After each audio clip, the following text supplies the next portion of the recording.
Welcome back to Sport on 7. I'm Tom Bushell. Do have a look, by the way, at the brand new City 7 TV website. City7tv.com is where to go. You can watch all the highlights of Sport on 7 plus all of our other programming too. Now, time to talk to Chris McHardy. I caught up with him at Dubai Sports World once again to talk all the big stories of the week. Yeah, well, we've had plenty of Sport on 7 so far this week, but even more now that Chris McHardy is joining me at Dubai Sports World once again. Have you improved on the cycling from last week? No, Tom. No. Still struggling. Still too tired from that last time as well. Still haven't got the haircut either. But anyway, plenty of sport to talk about. Let's start with the Abu Dhabi Golf Championship. Of course, it is going to be back in 2014 at the Abu Dhabi Golf Club. And like last year, so many of the world's best players are going to be performing as well. Rory McIlroy missed the cut last time around, but he'll be looking to improve on that in 2014. He certainly will, Tom. Of course, you may recall he did miss the cut, as you rightly point out, paired with Tiger Woods in 2013. It was a poor performance. He had that new Nike clubs as well that he has really struggled with all season. But Rory will be back. He'll be reinvigorated for the new season, I'm sure. It's a great all-star cast they've announced there. Justin Rose, who just missed out last year, of course, losing by one shot to Jamie Donaldson. He will be back and he will return as well. Crucially, a major winner, having won the US Open. And I guess the other big one, Luke Donald, the former world number one. He's another man who struggled for form, but of course Abu Dhabi always gives a chance to see the players after their pre-season break, and they'll all come into this in high hopes that 2014 will be a very good year for them. Yeah, 2014 is going to be a fantastic year for golf. Not only do we have the Abu Dhabi HSBC Golf Championship, but the 25th anniversary of the Dubai Desert Classic as well. All the previous winners will be there competing, the likes of Tiger Woods and of course Rory McIlroy as well. Let's move on to local football then. Plenty has been happening over the summer, and like the Premier League, we just can't wait for it to get back to the big kick-off. It is happening this week. It is the Super Cup between Al Ain, the league champions, and of course Al Ahly as well. Indeed, and it's a big game as well. Of course, you may recall in the summer the big mover and shaker, Cosmin Olaru, the boss from Al Ain. He's transferred over to Al Ahly, so there's a lot of intrigue in this match. Al Ain have made a wonderful signing. I was speaking to one source close to the club this week who tells me that Michel Bastos has been looking absolutely superb in training. Of course, he is the signing from Lyon, the Brazilian international. He joins an already all-star cast, the likes of Asamoah Gyan, Omar Abdulrahman. So Al Ain have certainly strengthened. And of course Al Ahly as well, they've retained Graffiti. The big signings this past couple of weeks, Walid Abbas, the UE international centre half, and Ciel, they've both joined in a €10 million deal from Al Shabab. So Al Ahly all of a sudden look very, very strong. It's a wonderful game this Friday. Get down there because it will be a superb game. And as I say, it's Al Ain versus Al Ahly. It's Cosmin Olaru against his former club. Venue for that game will be... Good question, Tom.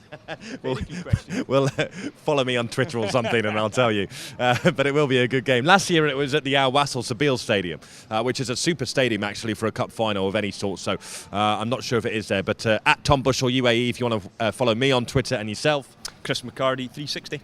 He doesn't tweet an awful lot, but... I don't actually follow @sport_360 for that one. Okay.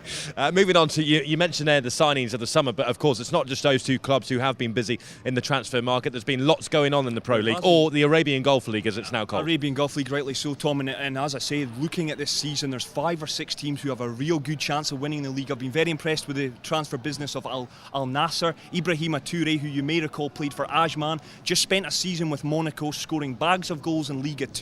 They've now, of course, been promoted, big name signings there. He's came into Nasser, a wonderful signing, the Senegalese striker, and of course Brett Holman, the Australian international, coming over from Aston Villa. So look out for Al Nassr. Al Jazeera, very, very good as well. They've signed Barada, the Moroccan international from Getafe. He was a big money signing, as well as Nelson Valdez. Look out for Nelson Valdez, a Paraguayan international signed from Valencia. Him and Ricardo Oliveira have the potential to be a real potent strike force for Jazeera this season. And Wasl as well this past week, just signing Andre Senghor from Banias. He was the top goal scorer in the Pro League in 2011. A big, powerful, lanky striker. He will really give them a physical presence. Like yourself. A little bit like myself, you could say. I don't really have the physical power of Andre Senghor, but look out for him as well. So it's all geared up, Tom, to be a wonderful Arabian Golf League season. If you were to ask me now who I think will win the league, I do still think Al Ain are very much the team to beat. Al Ahly will push them close, but as I say, it's all open, Tom. It's going to be a wonderful season this year.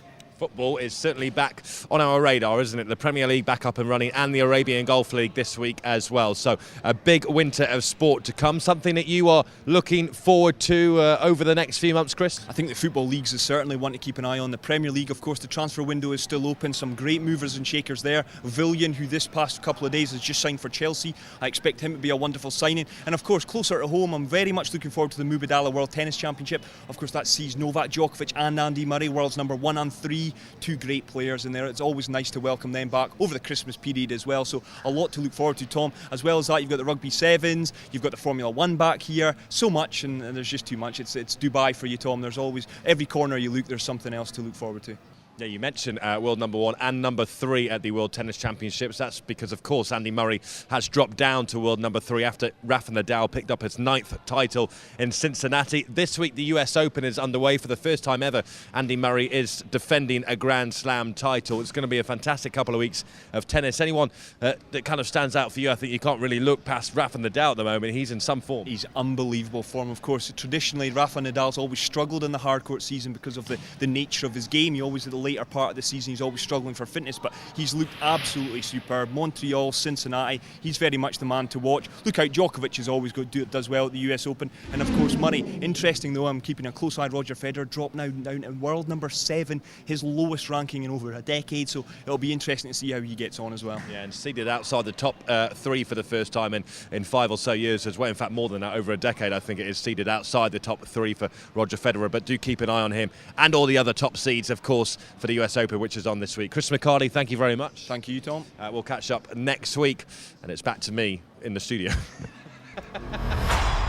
Yes, the magic of TV. Dubai Sports World, and then suddenly in the studio. That's it for Sport on 7 this week. Thanks for watching. We'll see you next time. I'm Tom Bushell. Goodbye.